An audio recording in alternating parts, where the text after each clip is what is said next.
అక్క నువ్వు ఇలా చెప్పబెట్టకుండా వెళ్తే మేమంతా చాలా కంగారు పడతాం కదా. ఎందుకు గాయత్రి కంగారు? నేనేమైనా అడవిలోకి వెళ్ళానా? గుడికే కదా వెళ్ళాను. గాయత్రి నాకు బాగా తలనొప్పిగా ఉంది. కొంచెం కాఫీ తీసుకురావా? సరే అక్క.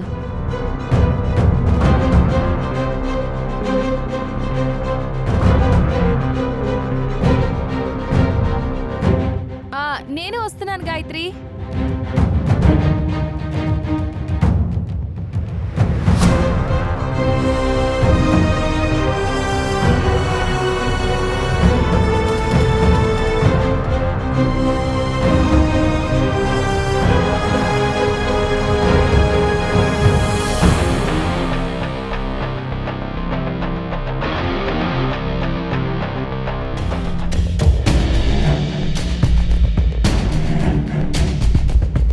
హలో సార్, ఆ డాక్యుమెంట్స్ విషయం ఎక్కడి వరకు వచ్చింది? అయిపోయాయి సార్. పేపర్స్ అన్ని రెడీ చేసుకుని మీ దగ్గరికే బయలుదేరుతున్నాను. ఓకే, త్వరగా వచ్చేయండి.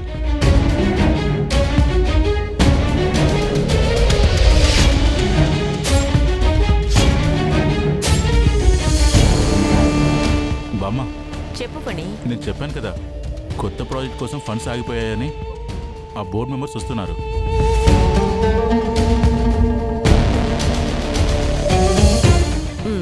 అలాగే పని. వాళ్ళు రాగానే ముందు ఆ పని పూర్తి చేద్దాం.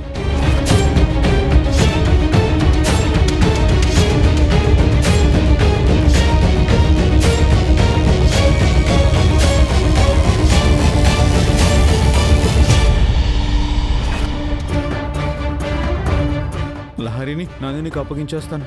నేను వెళ్లే వరకు నందినియే చూసుకుంటుంది. సత్య మాత్రం ఇక్కడ ఉండడానికి వీల్లేదు. ఏదో ఒకటి చేసి సత్యాన్ని తీసుకెళ్ళిపోతాను.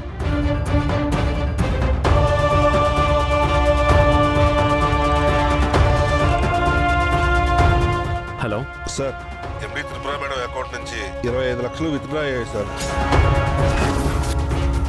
Okay sir. సార్ ఫనీ, వదిన అకౌంట్లో నుంచి 25 లక్షలు విత్డ్రా అయ్యాయంట. ఎలా అయ్యాయి?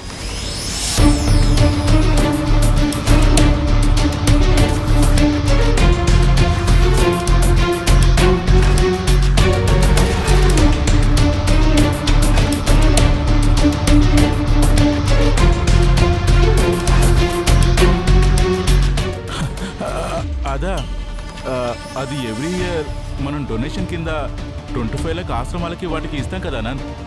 ఆ పర్పస్తోనే వదినతో సంతకం పెట్టించుకొని ఆ 25 లాక్స్ వాళ్ళకి ట్రాన్స్ఫర్ చేసేసాను. అలా చేస్తున్నట్టు మాకు చెప్పాలి కదా. అంటే ఎండిగా నా భర్త ఏ నిర్ణయాలు తీసుకోవడానికి అర్హుడు కాదా? అవును, చనిపోయిందనుకున్నాక మళ్ళీ బ్రతికి తిరిగొచ్చింది. పెండింగ్లో ఉన్న ఫైల్స్ అన్నీ మూవ్ చేయాలి కదా.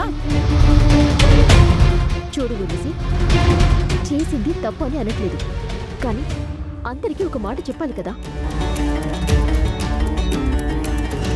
అవతల స్టాఫ్కి అక్క మళ్ళీ తిరిగి వచ్చిందన్న ఆ విషయం తెలియదు కదా. వాళ్ళు మిస్అండర్స్టాండ్ చేసుకుంటారు కదా.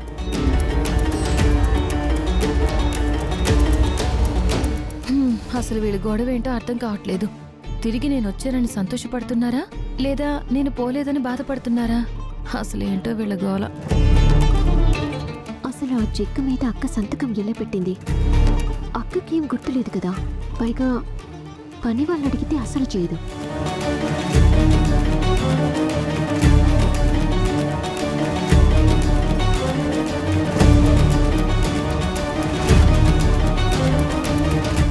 రెండు సంవత్సరాలు కోమాలో ఉండొచ్చింది కదా. తన పేరు సంతకం మర్చిపోయిందేమోనని ప్రాక్టీస్ చేసి ఉంటుంది. అంతే కదమ్మా త్రిపుర? అవును, నాకేది సరిగ్గా గుర్తు రావట్లేదు. అందుకే ఏదో టెన్షన్లో అలా రాసేసాను. ఏదో జరుగుతుంది, అదేంటో అర్థం కావట్లేదు.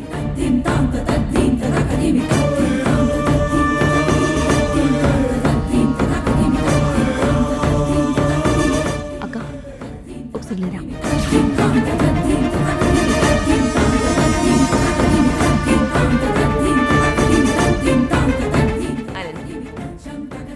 ఇక ఆ విషయం వదిలే. ఫనీ డొనేషన్ కోసం అని చెప్తున్నాడు కదా. హో అమ్మయ్యా, నా నగలు సేఫ్. అక్క నువ్వు సంతకం పెట్టడం ఏంటి? అసలు ఆ ఫనీ వాళ్ళంటూనే నీకు నచ్చదు కదా. వాళ్ళు ఎప్పుడు కరెక్ట్గా ఉండరని చెప్పి వాళ్ళు చేసే కుట్రలన్నింటికీ నువ్వు ఎదురు వెళ్ళేదాన్ని కదా. ఈ మధ్య నువ్వు వాళ్ళతో ఎక్కువ మాట్లాడుతున్నావేంటి? ఇదేదో అడుగుతుంది. ఇప్పుడు దీనికి ఏమని సమాధానం చెప్పాలి? మాట్లాడవేంటక్క? అది కాదు గాయత్రి, ఆ డొనేషన్ అన్నారు, మంచి విషయమే కదా అని సంతకం పెట్టాను. అక్క నువ్వు చాలా జాగ్రత్తగా ఉండాలి. నువ్వు అనుకుంటున్నట్టు వాళ్ళు మంచోళ్ళు కాదు. ఇంకా అది గుర్తు రావట్లేదు అనుకుంటా. గాయత్రి చెప్పినట్టు నిజం ఉందా? వాళ్ళు మంచివాళ్ళుగా నటిస్తూ మోసం చేస్తున్నారా? నన్నైతే మోసం చేయరు కదా. నన్ను మోసం చేస్తే అసత్యం. ఈ సత్యం ఇల్లు పెట్టి పాలు వేస్తుంది. అయినా ఎందుకైనా మంచిది గాయత్రి చెప్పినట్టు వీళ్ళ మీద ఒక లుక్ కేసు వచ్చింది. మా ఇంటి వాళ్ళకి ఎవరికి కనిపించకుండా సత్యం ఇక్కడి నుంచి ఎలాగైనా తీసుకెళ్ళిపోవాలి. తీసుకెళ్తా. అక్క నువ్వు చెప్పేది నీకు అర్థమవుతుందా? అలాగే గాయత్రి, ఈసారి నేనేం చేసినా నీకు చెప్తాను, సరేనా? పద వెళ్దాం.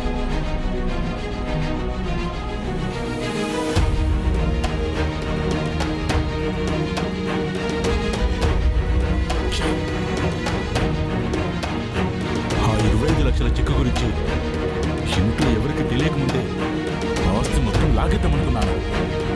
కానీ ఆ విషయం ఇప్పుడు అందరికీ తెలిసిపోయింది. ఆ విషయం గురించి మనమందరం కవర్ చేశాం కాబట్టి సరిపోయింది. కానీ ఈ విషయంలో సత్యకి మన మీద అనుమానం వచ్చే అవకాశం ఉంది. ఒరే, ఆ సత్యకి మన మీద అనుమానం వచ్చిందంటే కాసేపట్లో బోర్డ్ ఆఫ్ డైరెక్టర్స్ ఆ డాక్యుమెంట్స్ తీసుకొని వస్తున్నారు. అయ్యో, వాటిల్లో అది సంతకం పెట్టదురా. ఆ సత్య సంతకం పెట్టకపోతే మొదటికి మోసం వస్తుంది. ఆ సత్యకి మన మీద అనుమానం వచ్చేలోపే నేను తన చేత సంతకం పెట్టించేస్తాను. ఆ తరువాత తనకి అనుమానం వచ్చినా రాకపోయినా మనకెలాంటి నష్టం ఉండదు. ఫనీ, బోర్డ్ ఆఫ్ డైరెక్టర్స్ వచ్చేది కంపెనీని నీకు హ్యాండ్ ఓవర్ చేసుకునే డాక్యుమెంట్స్తోనే కదా. మరి ఈ ఆస్తుల విషయం ఏంటి? కంగారు పడకు. బోర్డ్ ఆఫ్ డైరెక్టర్స్ తెచ్చే ఆ డాక్యుమెంట్స్తో పాటు ఆస్తి మన పేరు మీదకి వచ్చే డాక్యుమెంట్స్ కూడా కలిపి తీసుకొస్తున్నారు.